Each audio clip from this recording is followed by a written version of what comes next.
존경하고 사랑하는 1350만 경기도민 여러분, 안혜영 의장님과 선배 동료원 여러분, 그리고 이재명 도지사와 이재정 교육감을 비롯한 경기도 공직자 여러분, 언론인과 방청객 여러분, 성남 출신 문화체육관광위원회 소속 최만식 의원입니다.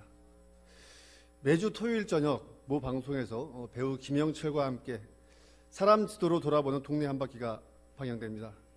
속도의 시대에 잃어버리고 살았던 동네의 아름다움과 오아시스 같은 사람들 보물찾기에 도시가 품고 있는 가치를 재발견해주는 새로운 도시 탐험기 다큐멘터리입니다. 본 의원은 김영철이라는 배우 대신 이재명 도지사가 경기도 31개 시군에 알려지지 않거나 숨겨진 골목골목을 누비며 경기도를 한 바퀴 돌았으면 하는 바람입니다. 중요한 정책 사업에 대한 시군과의 교류, 소통도 중요하지만 가끔은 지역 주민들과 막걸리나 소주잔을 기울이며 밤새 이야기하는 도지사, 이것이 하방이고 소통 아닐까요? 가끔은 도지사께서도 이를 통해 여유를 가질 수 있지 않을까 생각합니다. 유튜브를 통해 방송한다면 더할 나위 없겠습니다. 골목 상권 활성화는 낙후된 원도심을 살리는 도시재생과 밀접한 관련이 있기 때문에 정부의 역할이 중요합니다. 모종린 교수의 골목길 자본론에서는 C-레이디오로 정의하고 있는데 성공한 골목 상권은 공통적으로 문화 인프라, 임대료, 기업가 정신, 접근성, 도시 디자인, 정체성 등 6가지 조건을 충족해야 합니다. 골목 상권의 핵심은 골목의 정체성을 바탕으로 상권을 활성화해주면 이를 통해 유치한 인재와 기업이 지역경제 성장과 골목 정체성을 강화하는 선순환 골목경제 구축에 있으며 시장 문화, 관광, 도시계획 등 도시의 모든 분야가 참여하고 협업하는 것이 이상적입니다. 이를 위한 컨트롤 타워 역할은 경기도의 관광산업 정책을 수립하는 경기도 문화체육관광국이 되어야 할 것입니다.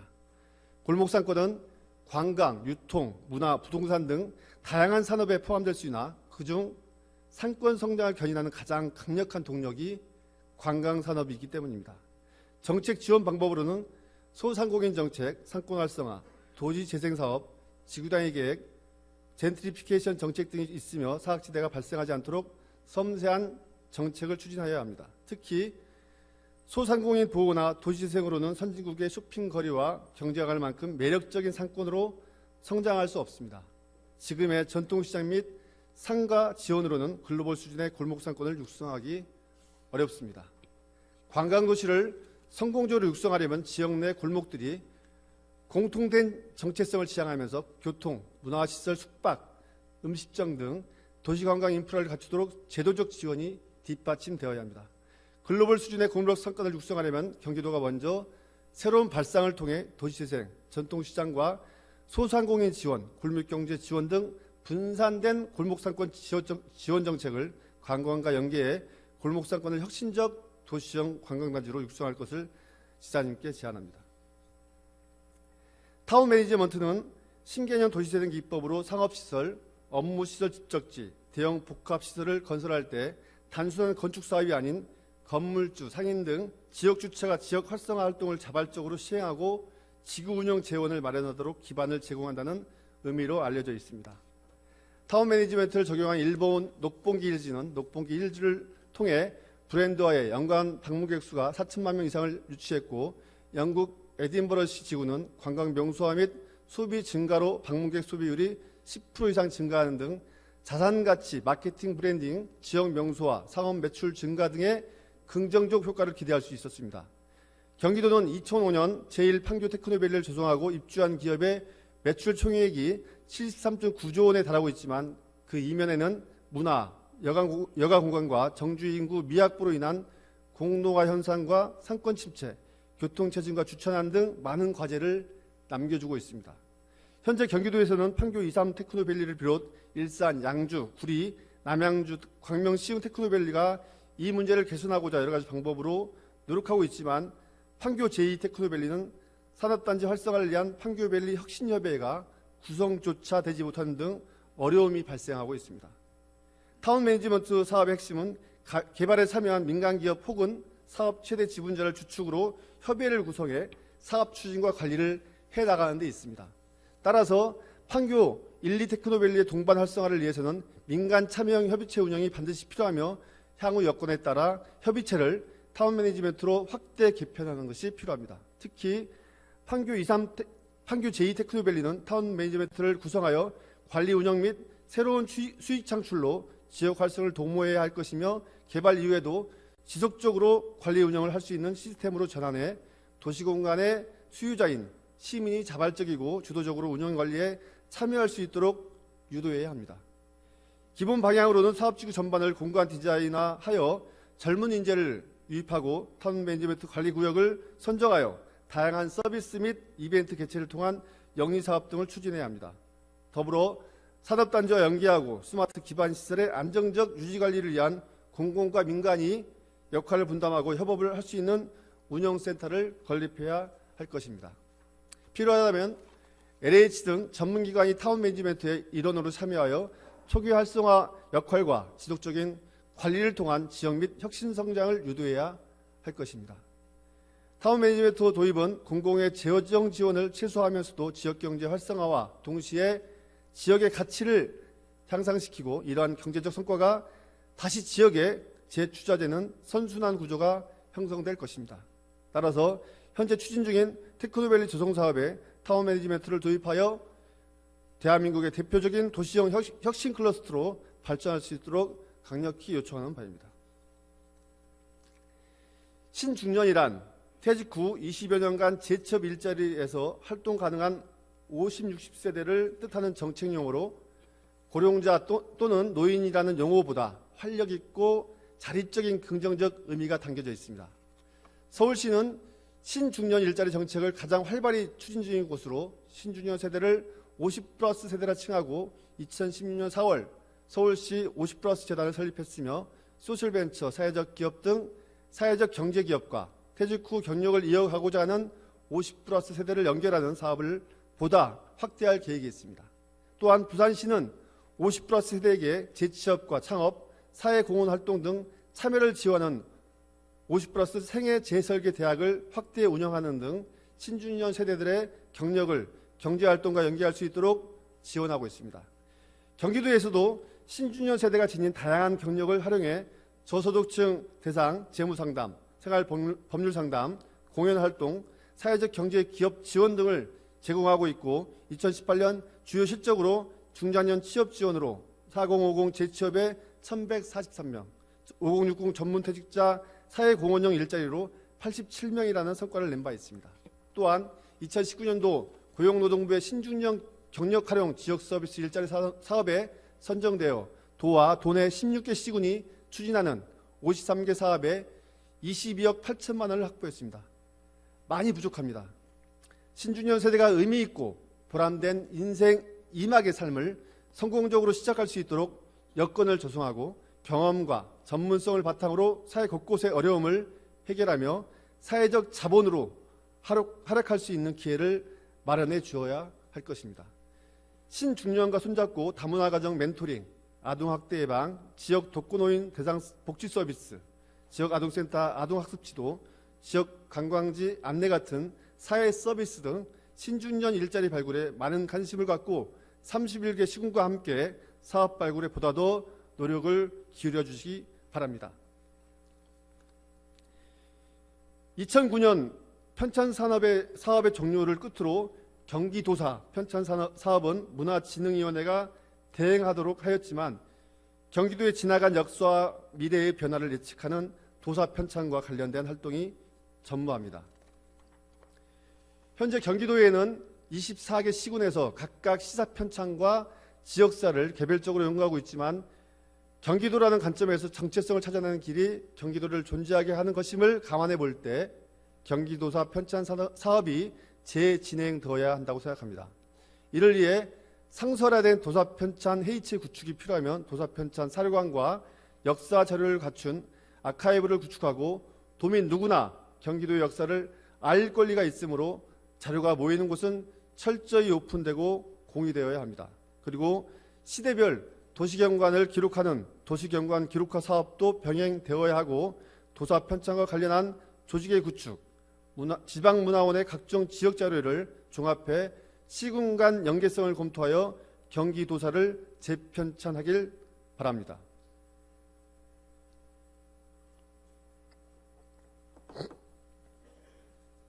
(1971년 8월에) 일어난 강주 대단지 사건과 관련한 경기도사 중 일부를 발췌해 보겠습니다.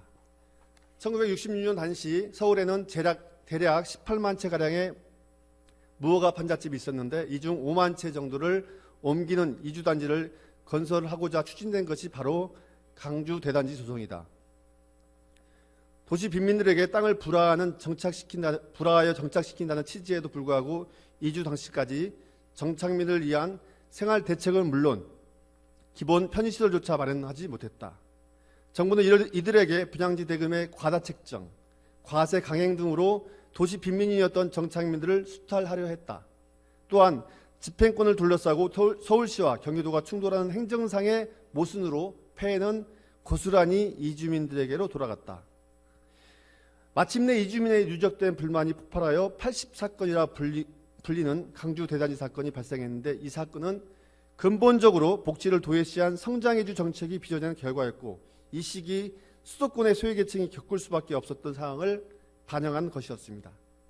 경기도사의 경기도 사회운동의 성장편에 생존권 운동 분야를 살펴보면 강주 대단지 사건을 단순히 현재 성남 지역의 초기 역사의 일부분으로 치환되어서는 안 된다. 왜냐하면 당시 산업화, 공업화가 진행 중인 수도권 지역에서 도시 빈민 문제의 하나의 전형이 되었기 때문이라고 서술했습니다. 이렇듯 강주 대단지 사건은 경기도 지역에서 발생한 지역 철거민들의 집단 이주 과정에서 나타난 생존권 투쟁의 시발점이자 급속한 경제 개발의 어두운 단면을 드러낸 것으로 생존권 운동이라는 경기 지역의 사회운동의 한 축을 드러내는 것이었습니다. 그 당시 정권이나 재판부는 이 사건을 폭동 또는 집단 낭동 사건으로 불렀고 일부 언론은 선량한 주민들을 폭도로 규정, 주모자들을 체포하거나 고문을 하고 심지어는 간첩으로 몰아가려고 했습니다. 지난 2006년 이재명 도지사께서는 성남 시민사회단체 등과 함께 강주 대단지 사건의 진상을 규명해달라며 진실과 하해를 위한 과거사 정리위원회에 신청서를 제출한 바 있습니다. 또한 성남 민중의 한쟁이였던 강주 대단지 사건 이후에도 성남은 불평등과 억압으로부터 안전히 자유롭지 않다고 소회를 밝힌 바 있듯이 경기도 차원에서 성남시의 정체성과 역사성 확립에 힘을 보태해 주어야 한다고 생각합니다. 버려지는 물건의 예술적 가치를 더해 새로운 작품으로 재탄생시키는 업사이클이 주목받고 있습니다. 따라서 경기도가 재사용 가능한 폐연수막 재활용을 비롯해서 폐기물 관리에 대한 고민을 더해준다면 앞서가는 자원순환도시 경기도가 될 것입니다. 실예로서 성남시 폐연수막 재활용 사업에 대해 말씀드려 보겠습니다. 성남시의 폐연수막 재활용 마대 사업은 종량제 봉투를 대체하는 것은 물론 목재와 노끈까지도 재활용하고 있으며 시민주주 기업과의 협력을 통해 지속 가능성에 기반한 공공성과 효율성의 결합 및 취약계층 일자리 창출을 도모하고 있습니다. 도내 시군 중에서 김포, 안양, 수원, 강주, 이천시 등에서 폐연수막 사업을 전개하고 있지만 성남시 상황과는 많이 다르게 진행되고 있습니다. 사회적 기업 형태가 아닌 장애인 사업장이나 시니어 클럽, 의제 등에서 사업을 시행하고 수량도 적고 사용처도 일부에 한정되어 있습니다. 폐연수막 재활용은 기초자치단체의 범위를 넘어서는 경기도의 문제입니다. 폐연수막 등 재사용 가능한 폐기물 관리를 통한 자원순환과 취약계층 자립을 위한 일자리 창출을 위해 고민해야 합니다.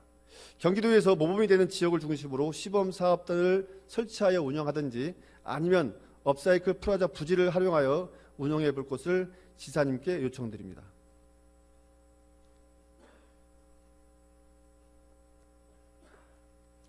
지금부터는 이재정 교육감님께 질문드리겠습니다. 유현준 교수의 어디서 살 것인가라는 책에서는 요즘 아이들은 대부분 아파트에서 태어나며 마당 대신 거실에서, 골목길 대신 복도에서 시간을 보낸다고 합니다. 학교에서는 교실에서만 지내고 방과 후에는 상가에 있는 학원에 보내집니다. 이동할 때도 차량으로 이동합니다. 지식은 책에서 배우고 지혜는 자연에서 배운다라는 말이 있습니다. 그런데 우리 아이들은 자연을 만날 기회가 없습니다. 지혜를 배울 수 없는 것입니다. 책은 학생 수가 줄면서 생긴 빈 교실들을 다른 용도로 쓸 것이 아니라 교실을 부수어 테라스라도 만들어 아이들이 10분 쉬는 시간에 잠깐씩 자연을 접할 수 있게 해주어야 합니다. 그게 안 된다면 옥상이라도 개방하여 옥상이 위험하면 1층 교무실을 꼭대기층으로 보내고 1층은 아이들의 공간으로 만들어야 한다고 보는데 교육감의 생각은 어떠신지요? 책은 용역을 한다고 발표했지만 선진형 학교 시설 구축을 위한 다양한 방안을 모색해 기존 학교의 틀에서 벗어나 미래 학교 건축에 대한 요구와 변화된 학습 형태를 수용하여 학교 건축에 대한 계획을 수립해 주실 것을 교육감님께 요청드리는 바입니다. 한옥마을인 서울 북촌에 자리한 제동초등학교에는 지역 주민과 학생들이 공유하는 한옥교실이 있듯이 경기도에도 시범적으로 세계유산센터 남한산성 내에 있는 남한산초등학교를 남한산성과 어우러지는 학교로 변화해 보는 것이 좋겠다 싶은데 교육감님 생각은 어떠신지요? 마침 경기도가 남한산성 내 장경사 등 사찰과 남한산 초등학교 등을 활용한 1박 2일 체험 프로그램을 마련하고 인근 토지를 매입해 체류형 숙박시설을 조성하는 방안을 추진한다고 발표한 바 있습니다. 경기도와 교육청과 논의를 통해 100년의 역사를 가진 남한산 초등학교에 대한 마스터 플랜을 수립해 주실 것을 교육감님께 요청하는 바입니다. 1983년 7월 5일에 개관하여 현재까지 36년간 운영 중인 경기 성남 교육도서관은 시설 노후 및 안전사고 위험으로 이용자들의 불편이 발생하고 있는 상황입니다. 최근 들어 주변에는 신흥이동 주택 재개발 정비사업, 제1공단 부지 공원화, 도서관이 위치한 희망대공원 랜드마크 사업 등 전반적인 변화가 예정되어 있는데 도서관만 지금 상태로 유지한다면 성남시 유일의 교육도서관으로서의 제 기능을 강화할 수 있겠습니까?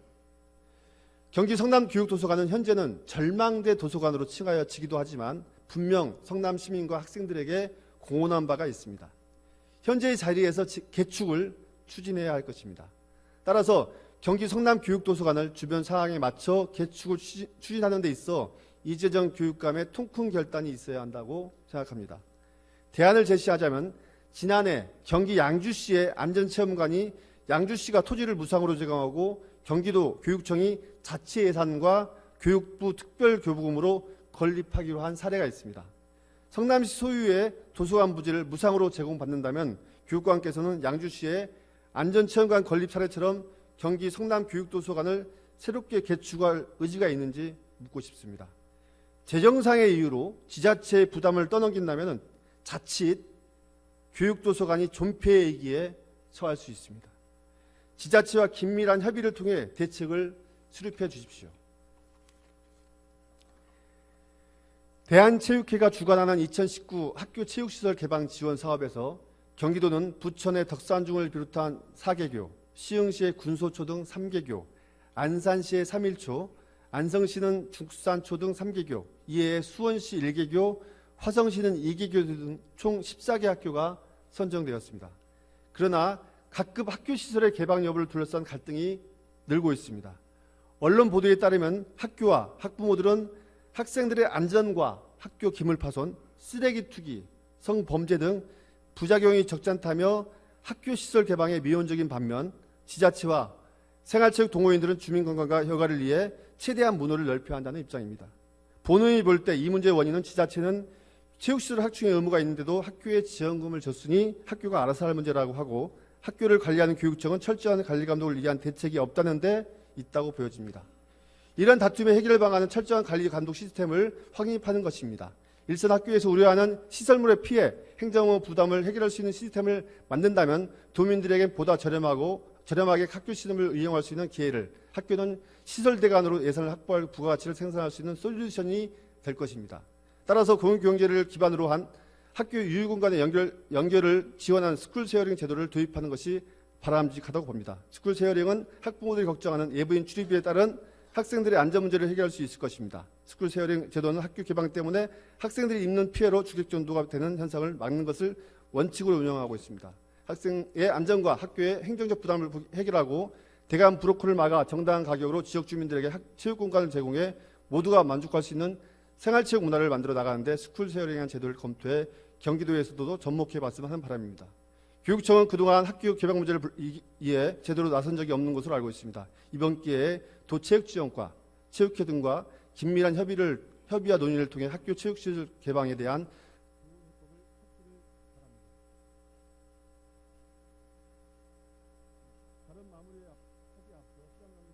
말씀드리지 못한 사안은 도지사님과 교육감님께 서면으로 제출해 드렸습니다. 서면으로 제출된 질문서에 대한 진정성 있는 답변을 기다리고 있겠습니다. 훌륭한 리더는 지식보다는 지혜가 필요하고 긴 안목을 가지고 꾸준히 시행착오를 축적해 개선해가는 마인드가 있어야 한다고 생각합니다. 한 가지 틀에 얽매이기보다는 현장의 다양한 이해관계들과 함께 고민하여 적극적인 소통을 통해 슬기롭게 해결해 나가는 마음가짐이 필요하다고 생각합니다. 이 점을 염두하셔 경기도와 교육청을 이끌어 가시기를 요청드리며 도정 질문을 마치도록 하겠습니다. 끝까지 경청해 주셔서 감사합니다.